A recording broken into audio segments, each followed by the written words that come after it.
जय हिंद दोस्तों, वंदे मातरम। हम जब भी सिनेमा की बात करते हैं, मूवीज़ की बात करते हैं, तो हमारे सामने कई सारे ऑप्शंस आते हैं। और हम जो कि लोग इंडिया में रहते हैं, अगर हम बाहर की मूवीज़ को छोड़ भी दें, उसके बाद भी हमारे पास इंडिया में कई सारी रीजनल लैंग्वेजेस हमारे सामने हैं। अब देखिए, ये चीज़ कहीं से कहीं तक भी पॉसिबल नहीं हो सकती कि रातों रात ऐसा हो गया हो कि बॉलीवुड इंडस्ट्री, जो कि इंडिया की सबसे ज़्यादा मूवीज़ बनाने वाली इंडस्ट्री है और सबसे ज़्यादा दर्शकों के बेस वाली इंडस्ट्री है, क्योंकि हिंदी में मूवीज़ बनाते हैं और इनकी जो मूवीज़ होती हैं वो एक बहुत बड़ा तबका मूवीज़ देखता है। हालांकि अब आजकल का कुछ समीकरण बदल गए हैं, लेकिन ऐसा क्या कारण हुआ कि पिछले कुछ समय में जो हिंदी के दर्शक थे वो साउथ सिनेमा की तरफ जाने लगे, और ऐसा क्या हुआ कि वहाँ के स्टार्स को हिंदी के दर्शक इतना पसंद करने लगे। देखिए, क्या कुछ हुआ है, इसकी क्रोनोलॉजी के बारे में तो हम लोग एक अलग वीडियो में बात करेंगे, लेकिन क्यों साउथ के सितारों को, मतलब साउथ के सितारों को हिंदी पट्टी के दर्शकों का एकदम से प्यार मिलने लगा, वो हम समझते हैं। देखिए, अगर हम इस पॉइंट पे अगर हम देश के माहौल की बात करें, तो देश में माहौल एक नेशनलिस्ट का माहौल बहुत ज़्यादा बुलंद है। ऐसे में हर कोई ये चाहता है कि भाई देश में जो हिंदू हैं उनको संरक्षण मिले, उनको सही तरीके से सारी चीज़ें मिले। जो उनके साथ गलत हो रहा है, या यूँ कह लें कि सरकार जो उनकी तरफ ध्यान कम देती है, उन चीज़ों को करे। और ऐसे में कई सारे सितारे, ऐसे में सबसे बड़ा योगदान बॉलीवुड सितारों का भी रहा। बॉलीवुड सितारों ने दरअसल जिस तरह से धर्म को मतलब उतनी इंपॉर्टेंस नहीं दी, और साउथ के स्टार्स ने वहीं अगर आप दूसरे हाथ पे देखें तो काफ़ी इंपॉर्टेंस दी, और उन्होंने सही तरीके से हर चीज़ को प्रोजेक्ट भी किया। इवन मूवीज़ में भी जिस तरह से धर्म को बताया जाता है वो काफ़ी अच्छा लगता है दर्शकों को। तो कहीं ना कहीं बहुत बहुत बड़ा एक फैक्टर बनता जा रहा है कि पब्लिक दक्षिण को इतना प्यार दे रहा है। हाल ही में गेरुआ कपड़े पहने जूनियर एनटीआर की तस्वीर सोशल मीडिया पर आई। वो हनुमान की दीक्षा ले रहे थे। इससे पहले काले कपड़े पहने नंगे पैर रामचरण दिखाई दिए थे। बताया जा रहा है कि वे भगवान अयप्पा का 45 दिन का व्रत लिए हुए हैं। दक्षिण भारतीय फिल्मों के ये दोनों सुपरस्टार्स इन दिनों आरआरआर मूवी के जरिए हिंदी पट्टी में जबरदस्त फॉलो किए जा रहे हैं। ऐसे में इन सितारों का धार्मिक भक्तिभाव उन्हें न केवल पसंद आ रहा है, बल्कि उनके दिलों में भीतर भी उतरता जा रहा है। दक्षिण भारतीय फिल्मी सितारों का कर्मकांडी होना उत्तर भारत के आस्थावानों को पसंद आना इसलिए भी लाजमी है क्योंकि ये दर्शक इन दिनों बॉलीवुड के पाश्चात्यकरण के, मतलब इतना ज़्यादा हो चुका है ना पाश्चात्यकरण की, उससे वो लोग तंग आ चुके हैं। इतना ही नहीं, इन दिनों हिंदुस्तान में हिंदुत्व और हिंदू अस्मिता की भावना चरम पर है। आज़ादी के बाद पिछले 7 दशकों से खुद को उपेक्षित महसूस कर रहा ये वर्ग 90 के दशक के बाद से ही बेचैन था। उनकी भावनाओं की अभिव्यक्ति कई रूपों में पहले भी देखी जा चुकी है, लेकिन साल 2017 में पूर्ण बहुमत के साथ जब केंद्र में नरेंद्र मोदी के नेतृत्व में बीजेपी की सरकार आई, तो ऐसी भावनाएं खुलकर सामने आने लगी, क्योंकि समाज के साथ सत्ता बदल चुकी थी। लोगों को पता चल गया था कि अब उनके विचारों को समझने वाली सरकार सामने आ चुकी है। कई बार सियासत जन भावनाओं को समझते हुए अपने अनुरूप उनका इस्तेमाल भी करती है, और ऐसा हर दौर में हुआ। ऐसा नहीं कि हम लोग इस बार से इल्ज़ाम लगा रहे हैं, जो कि इस वक्त भी हो ही रहा है, और देखिए मानना तो हमें पड़ेगा। लेकिन देश में एक बड़ा वर्ग संतुष्ट भी नजर आ रहा है। उसे लगता है कि सियासत में उसके विचारों का सही प्रतिनिधि उसको मिल गया है। मोदी और योगी को उसी प्रतिनिधि के रूप में देखा जा रहा है। दोनों नाम प्रतीक हो चुके हैं। सियासत के मोदी और योगी की तरह सिनेमा में भी लोगों को ऐसे सितारों की तलाश थी जो उनकी भावनाओं और विचारों को रुपहले पर्दे पर व्यक्त कर सके। बॉलीवुड इसमें नाकाम रहा है। सही मायनों में कहें तो बॉलीवुड में 80 के दशक के बाद सिनेमा में तेजी से बदलाव आया है। इसके बाद की फिल्मों में रोमांस के नाम पर कूड़ा परोसा गया। फिल्मों में ऐसी चीज़ें दिखाई गई जो कल्पना से भी परे होती हैं। इनसे लोगों का मनोरंजन तो हुआ, लेकिन वो खुद को इससे कनेक्ट नहीं कर पाए। साल 1995 के बाद तो इससे भी बुरा दौर आ गया, जब फिल्मों में अंडरवर्ल्ड, डॉन, माफिया, अपराधियों का महिमा मंडन शुरू हो गया। ये ठीक है कि ये कहानियां भी इसी समाज से निकली, लेकिन इसमें जिन किरदारों को हीरो बनाया गया वो सभी समाज के दुश्मन रहे हैं।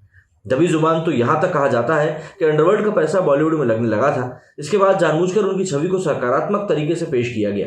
लेकिन कहते हैं ना कि अति सर्वत्र वर्जते, अति करने से हमेशा बचना चाहिए, क्योंकि घड़ा जिस दिन भर जाता है उस दिन थोड़ी सी असावधानी से हुई तो वो फूट ही जाता है। बॉलीवुड के साथ भी कुछ ऐसा ही हुआ। जब ये सब हो रहा था उस वक्त केबल टीवी के जरिए साउथ सिनेमा हिंदी पट्टी के हर घर में तेजी से अपनी जगह बना रहा था। उसके हीरो अपनी पहचान बना रहे थे। इसी बीच साल 2015 के आसपास फिल्म बाहुबली रिलीज हुई। पैन इंडिया रिलीज हुई इस फिल्म ने दीवारें तोड़ दी, पुराने मानकों की जगह नए मानक स्थापित कर दिए। इस फिल्म की कहानी और सितारों के अभिनय ने हर वर्ग के दर्शकों का दिल जीत लिया। इस फिल्म ने साउथ सिनेमा को टीवी से निकालकर बड़े पर्दे पर पहुंचा दिया। रही सही कसर फिल्म के सीक्वल ने पूरी कर दी। बाहुबली 2 ने बॉक्स ऑफिस पर 1800 करोड़ रुपए की कमाई करके बॉलीवुड को झकझोर के रख दिया। इसके बाद एक कई सारी फिल्में रिलीज हुई जिन्होंने कि पैन इंडिया लेवल पर इस चीज़ को समझा और उस चीज़ को सही तरीके से पेश भी किया। इसके बाद कोरोना काल में जब बॉलीवुड अपनी आखिरी सांसें ले रहा था, उस वक्त भी साउथ की फिल्में बम्पर कमाई कर रही थी। कहा गया कि हिंदी मार्केट सुस्त है, लेकिन तभी अल्लू अर्जुन की film Pushpa the rise release हुई, जिसने इस कठिन समय में भी 350 करोड़ रुपए का कारोबार करके सबकी आंखें चौंधिया दी। इसमें 108 करोड़ रुपए की कमाई तो सिर्फ और सिर्फ हिंदी वर्जन से हुई थी। इस फिल्म के बाद रिलीज हुई RRR और KGF चैप्टर 2 ने बॉक्स ऑफिस पर कोहराम मचा के रखा है। इन दोनों फिल्मों की कमाई देखकर हर कोई हैरान है कि भाई हिंदी पट्टी में क्या इतनी कमाई हो सकती है। फिल्म RRR 1000 करोड़ क्लब में पहुंचने के लिए बेताब है, तो KGF चैप्टर 2 भी रिलीज के बाद महज 5 दिनों में ही 500 करोड़ रुपए कमा चुकी है। वर्ल्ड वाइड तो खैर 700 करोड़ कमा चुकी है। KGF के हिंदी वर्जन ने भी कई रिकॉर्ड कायम किए हैं। 200 करोड़ के क्लब में पहुंच चुके इसके हिंदी वर्जन ने ओपनिंग डे पर ही करीब 54 करोड़ का कलेक्शन किया था। हिंदी पट्टी में KGF के रॉकिंग स्टार यश, RRR के जूनियर NTR, रामचरण, पुष्पा के अल्लू अर्जुन सहित साउथ स्टार्स कई फिल्मों में छाए हुए हैं। इसके पीछे सबसे बड़ी वजह यही है कि उनकी अदाकारी के साथ साथ इनकी सोच और वैचारिक आग्रह है। RRR की सफलता के बाद अय्यप्पा स्वामी के दर्शन के लिए सुपरस्टार रामचरण ने 41 दिनों का कठोर व्रत किया है। इस दौरान वो काले कपड़े पहने हुए नंगे पांव स्पॉट किए गए। बताया जाता है कि एक महाव्रत होता है जो कि एक दक्षिण भारतीय परंपरा है जिसे अय्यप्पा दीक्षा भी कहा जाता है। 41 दिनों तक चलती है और इसमें 41 दिनों तक अपना सब कुछ भगवान को समर्पित कर देते हैं। न चप्पल पहनते हैं, न नॉनवेज खाते हैं, सिर्फ जमीन पर सोते हैं। रामचरण के इस रूप ने हिंदी पट्टी वालों का सबका दिल जीत लिया। उसके बाद फिल्म RRR में रामचरण भगवान श्री राम के रूप में भी नजर आए थे, जिसे बड़ी संख्या में दर्शकों ने पसंद किया था। इसके बाद ही उनके हनुमान जूनियर NTR भी भगवा रंग पर रंगे हुए नजर आने लगे और बताया जा रहा है कि NTR ने फिल्म की सफलता को देखते हुए हनुमान की दीक्षा ली। सोशल मीडिया पर उनकी एक फोटो तेजी से वायरल हो रही है जिसमें वो भगवा रंग का कुर्ता पजामा पहने, गले में माला और माथे पर तिलक लगाए नजर आ रहे हैं। कहा जा रहा है कि एक्टर ने करीब 21 दिनों तक नंगे पैर रहने का प्रण किया है। इस दौरान नियमों का पालन करते हुए वो केवल सात्विक भोजन ही करेंगे। NTR का ये रूप देखकर दक्षिण तो छोड़िए उत्तर भारत में ही बड़ी संख्या में लोग खुश हो रहे हैं। लोगों का मानना है कि फिल्म इंडस्ट्री में पहली बार उनकी भावनाओं का सम्मान हो रहा है। फिल्मी सितारों का ये रूप उनके मन को भा भी रहा है, वरना अभी तक तो तुष्टिकरण के नाम पर बड़े बड़े सितारों का एक खास धर्म की बात करते हुए नजर आते थे। हालांकि कुछ लोग अभी भी यही मान रहे हैं कि ये सब समाज को तोड़ने वाला है, लेकिन भाई बात आखिर में वही आ जाती है कि आप जिस भी धर्म से जुड़े हुए हों, अगर आप उस धर्म को लेकर बात नहीं कर पा रहे हैं, अपनी भावनाओं को व्यक्त नहीं कर पा रहे हैं, तो कहीं ना कहीं तो ये आपके ऊपर भी एक तरह का प्रेशर ही हुआ ना, जो कि आपके ऊपर बनाया जा रहा है। हालांकि इस बात को अधिकतर लोग मानते नहीं और कहते हैं कि ये जो चीजें हैं ये सिर्फ और सिर्फ लोगों का ध्यान भटकाने के लिए है, इससे ज्यादा कुछ भी नहीं। लेकिन देखिए, जो बात है वो चीज़ है, और अगर आप उस चीज़ को एक्सेप्ट नहीं करोगे तो इसका मतलब ये नहीं कि वो चीज़ बदल जाएगी।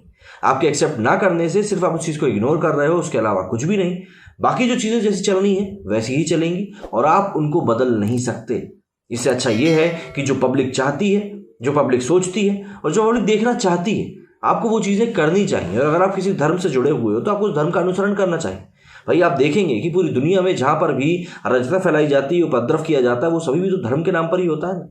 और अधिकतर देखा गया है कि वो एक ही धर्म के नाम पर होता है। यहाँ पर मैं किसी का नाम नहीं ले रहा हूँ, अगर आप समझदार हैं तो आप लोग समझ ही जाएंगे और अपनी अपनी समझ के हिसाब से कोई ना कोई मतलब निकाल ही लेंगे। इसलिए मैं यहाँ पर किसी का नाम नहीं ले रहा हूँ।